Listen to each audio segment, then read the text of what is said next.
이 시간은 73강 계속 주임법 이제 마지막 시간이 되겠습니다. 임차권 등기 명령과 존속 기간 등. 여기서 하나만 생각을 해 주실 것은 우리가 지난 72강에서도요. 임차권 등기 명령이라는 용어가 나왔습니다. 그런데 이제 그때 혹시라도 놓치셨던 분들은 여기에서 임차권 등기 명령에 대해서 정확하게 파악을 하시자 이렇게 말씀을 드리고, 의의 보시면 임대차가 종료된 후에 주거 이전을 하여야 할 필요가 있는 임차인, 자, 이사 가야 된다는 겁니다. 그럴 때 법원에 간단한 절차를 거쳐서 임차권 등기를 촉탁하여 주택의 임대차 등기를 함으로써 종전의 대항력과 우선 변제권을 유지 또는 취득하면서 이사 갈 수 있도록 해주는 겁니다. 그냥 이사 가버리면요, 대항력도 없어져 버리고 우선 변제권도 다 없어져 버리죠. 그래서 법원에 의해서 임차권 등기를 해두고 그러면 그대로 이사를 가도 대항력이 유지되게 하는 그러한 절차가 되겠습니다. 그래서 1번에 보시면 임대차가 끝난 후 보증금이 반환되지 아니한 경우, 네, 여기가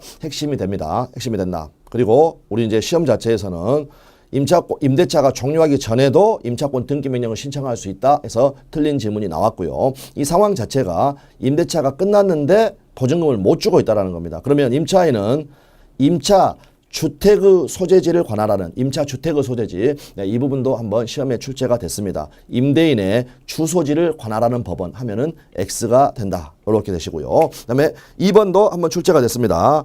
임차권 등기 명령을 신청을 했는데 법원에서 이걸 기각하는 결정을 내렸다. 그러면 임차인에게 한 번 더 다툴 수 있는, 항고할 수 있도록은 해준다. 네, 3번 임차인은 임차권 등기 명령의 신청 및 그에 따른 임차권 등기와 관련하여 소요된 비용을 임대인에게 청구할 수 있다. 제때 못 준 지금 임대인 때문에 이러한 일들이 발생한 거니까요. 네, 그렇게 보시면 되겠습니다. 양가는 3번 임차권 등기 명령의 효력. 이거는 제목 자체로만 읽어보고요. 기억, 니은으로 확인하시면 됩니다. 제목에 뭐라고 되어 있느냐.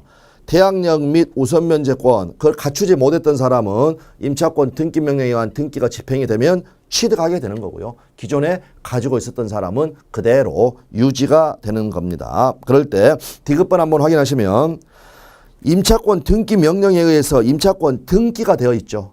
그러면 저당권, 전세권처럼 등기가 되어 있으니까 이때는 별도로 배당 요구를 할 필요가 없다. 요거 확인을 해두시면 되겠습니다. 그 다음에 2번 소액 임차인의 우선 변제권의 변제, 핵심 조문이고요. 지난 시간에 우리가 기출에서 봤던 부분입니다. 다시 여기서 확인하십니다.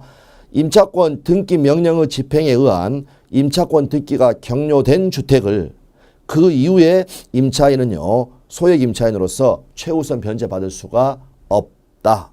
중요한 그러한 조문이 되겠습니다. 다음 존속기간 나와 있네요. 존속기간 같은 경우에는요, 이제 주거생활의 안정을 보장을 하려고요. 만약에 을하고 임대차 계약을 체결하는데 뭐 이 임대차를 가령 5년으로 정했다. 이거는 아무런 문제가 없습니다. 그래서 이 5년으로 그냥 유효한데 임대차의 기간의 정함이 없거나 그 다음에 2년 미만으로 정했다.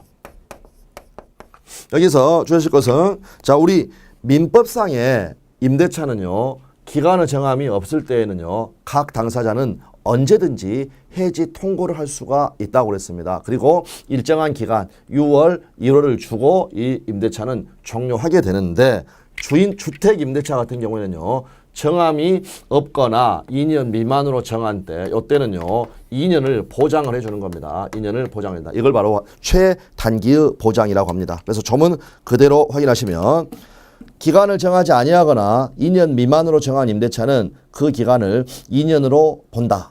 그럴 때 이제 단서도 또 확인을 해두셔야 됩니다. 만약 가바골이 이 임대차를요, 자, 2년 미만인 1년으로 정했다는 겁니다. 그럼 어떻게 됩니까? 방금 2년으로 본다. 그런데 이때에도 을은 철저하게 임차인을 보호하기 위한 규정입니다. 을은 이 1년의 유효를 주장할 수가 있다라는 겁니다. 그 다음에 갑은 요 1년의 유효를 주장할 수 없고, 그러니까 임대인은 그냥 2년을 보장을 해줘야 되고요.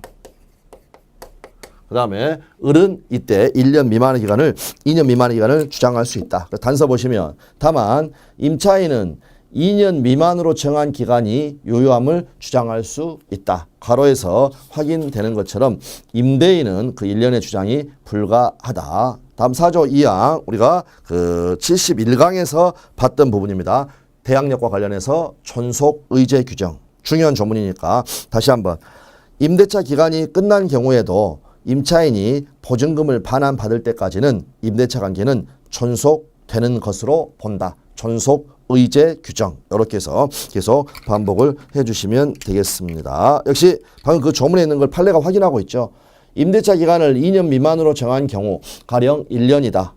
임차인이 스스로 그 약정 임대차 기간 1년이 만료되었음을 이유로 임차 보증금의 반환을 청구할 수 있다. 네, 봐두시면 되겠습니다. 다음에 계약의 갱신 나와 있고요. 네, 약정 갱신 할 수가 있고요. 다음에 니은번 묵시적 갱신, 네, 법정 갱신 알아두시면 되겠습니다. 임대인이 임대차 계약이 끝나기 6월 전부터 1개월 전까지의 사이의 기간에 임차인에게 갱신 거절의 통지를 하지 아니하거나, 그러니까 여기가 이제 좀 길기 때문에 갱신 거절 등의 통지 이렇게 하기도 합니다. 갱신 거절의 통지를 하지 아니하거나 계약 조건을 변경하지 않으면 갱신하지 않겠다는 뜻의 통지를 하지 아니한 경우에는 그 기간이 끝난 때에 전 임대차와 동일한 조건으로 다시 임대차한 것으로 본다. 임차인이 임대차 기간이 끝나기 1개월 전까지 통지하지 아니한 경우에도 또한 같다. 이럴 때 민법상의 임대차의 법정 갱신은요. 조건은 동일한데 기간은 정함이 없는 것으로 봐가지고 역시 각 당사자는 또 언제나 해지 통고를 할 수가 있습니다. 그러나 10번 보시면 묵시의 갱신의 경우에 임대차의 존속 기간은요. 역시 또 2년으로 간주가 됩니다. 먼저 그거 확인해 두시고 B번 다시 보시면 올라가셔서 다만 이 법정갱신, 묵시갱신, 법정갱신이 같은 용어인데 우리 또 자동갱신이라고 부릅니다. 이익의 차임액에 달하도록 차임을 연체하거나 그 밖에 임차인으로서 의무를 현저히 위반한 임차인에 대해서는 법정갱신이 인정되지 않습니다. 그리고 또 한 가지 확인해 두실 것은 주택임대차에서는 법정갱신의 경우에도 존속기간은 2년으로 간주가 되는데 2년으로 보는데 이제 또 보시면 그러나 임차인은요 또 언제든지 임대인에 대하여 계약 해지의 통지를 할 수가 있다라는 겁니다. 그러면 이제 임차인이 언제든지 해지의 통지를 할 수 있으니까 아무리 주임법이 임차인을 보호한다고 하더라도요 통지해가지고 바로 소멸하게 되면 임대인 어떻습니까? 보증금 마련하고 하려면 곤란하죠. 그래서 임대인에게 준비 기간을 준다라는 겁니다.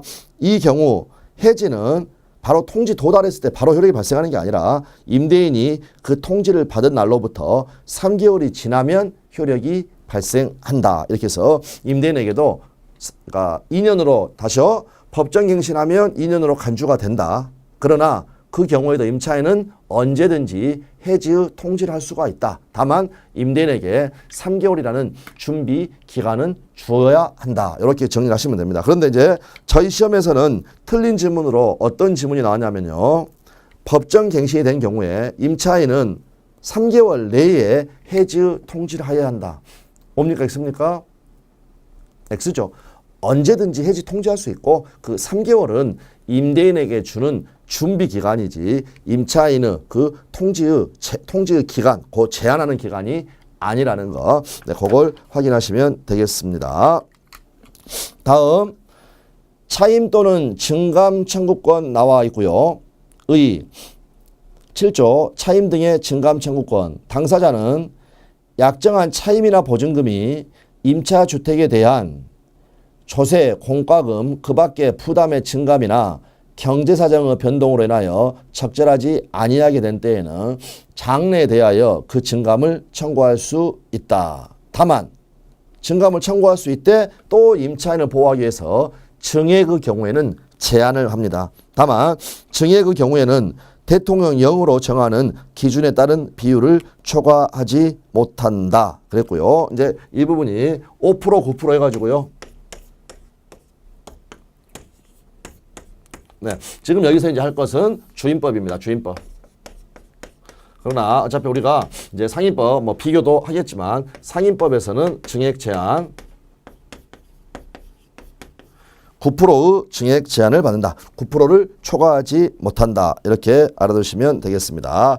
니은번 10조 2 지문입니다. 임차인이 초과 지급을 했을 때는 너무나도 당연히 초과 지급된 차임 또는 보증금 상당액의 반환을 청구할 수 있다라고 되어 있고요. 그 다음에 디귿번 판례를 이렇게 주의를 해 주시면 되겠습니다. 지금 7조의 제목은 뭐냐면요. 차임 등의 증감 청구권입니다.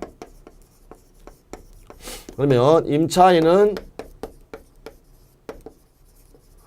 증액 청구권을 갖고 물론 요건은 갖춰져야죠. 경제사정 변동 등. 그 다음에 임차인은 감액 청구권을 갖는데 얘들은요. 무늬만 청구권이고 그 실질은 형성권이라는 겁니다.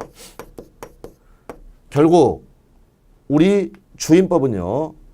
형성권 행사, 즉 일방적인 의사표시로 증액을 청구를 할 때 이때 이 5%의 제한을 두고 있다라는 겁니다. 그러므로 비교 판례를 보시면 이 증액 제한 규정은 형성권을 행사했을 때 일방적으로 증액 청구의 의사표시를 할 때 적용이 되는 것이지 임대차 계약이 종료된 후에 재계약을 한다. 이것도 합의하는 거죠. 또는 임대차 계약 종료 전이라도 당사자의 합의로 계약 합의로 차임 등이 증액된 경우에는 적용되지 않는다. 이렇게 봐두시면 되겠습니다. 다음 월 차임 전환 시 산정률의 제한. 보증금의 전부 또는 일부를 월 단위의 차임으로 전환하는 경우에는 그 전환되는 금액에 아래 중 낮은 비율을 곱한 월 차임의 범위를 초과할 수가 없다라고 되어 있고요. 그래서 여기에서는 일할이니까 10% 또는 이제 한국은행 기준금리 더하기 3.5% 이 비율 중 낮은 것, 이 비율 중 낮은 비율을 곱한 월차임의 범위를 초과할 수가 없다라고 확인해 두시면 되겠습니다. 그다음에 2번 초과 차임 등의 반환 청구 마지막에 보시면 10조 2가 나와 있고요. 10조 2가 나와 있고 이미 우리가 위에서 봤던 부분입니다. 다시 한번 확인해 보면 임차인이 제7조에 따른 증액 비율을 초과하여 차임 또는 보증금을 지급을 하거나 제7조 2에 따른 월 차임 산정률을 초과하여 차임을 지급한 경우에는 초과 지급된 차임 또는 보증금 상당 금액의 반환을 청구할 수 있다. 이렇게 확인해 주시면 되겠습니다. 다음 양가로 4번 주택 임차권의 승계. 네, 이거는요.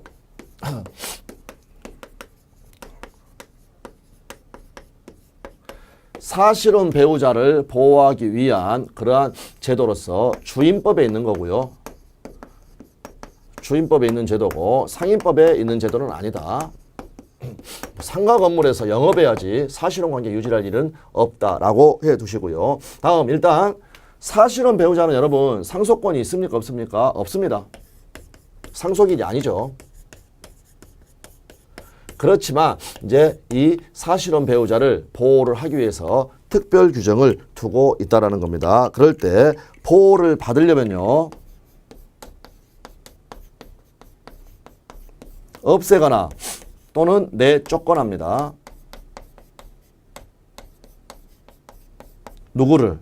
가장 걸림돌은 자기는 상속권이 없으니까 상속인이죠. 그래서 이제 임차인이 사망을 했는데 상속인이 없앴다. 이 말은 상속인이 없다라는 겁니다. 없을 때는요. 단독으로 승계하는 겁니다. 그런데 상속인이 존재할 때는 내쫓아야 된다는 겁니다. 내쫓아야 된다. 이거는 거기에서 공동생활을 하지 않아야 된다. 이렇게 되면 단독이 아니라 공동으로 승계를 하는 겁니다. 그런데 만약 상속인을 내쫓지 못해가지고요. 상속인하고 사실혼 배우자가 거기 같이 공동 생활을 하고 있었다. 네. 이때는 곡물도 없다. 곡물도 없다. 그러면 먼저 확인할 것은요. 상속인이 없으면 그냥 단독으로 승계하는 건데 상속인이 존재할 때 공동으로 승계하는 거지 어떠한 경우에도 우선 승계하는 경우는 없습니다. 내쫓았으면 공동승계, 내쫓지 못했으면 아예 곡물도 없는 거지 우선하여 승계하는 법은 없다. 그렇게 해서 조문 한번 확인하시면 되겠습니다. 조문 그대로 말씀드렸던 내용들이 나와 있습니다. 네, 그렇게 보시면 되겠고요. 그래서 이제 하나만 더 확인하겠습니다.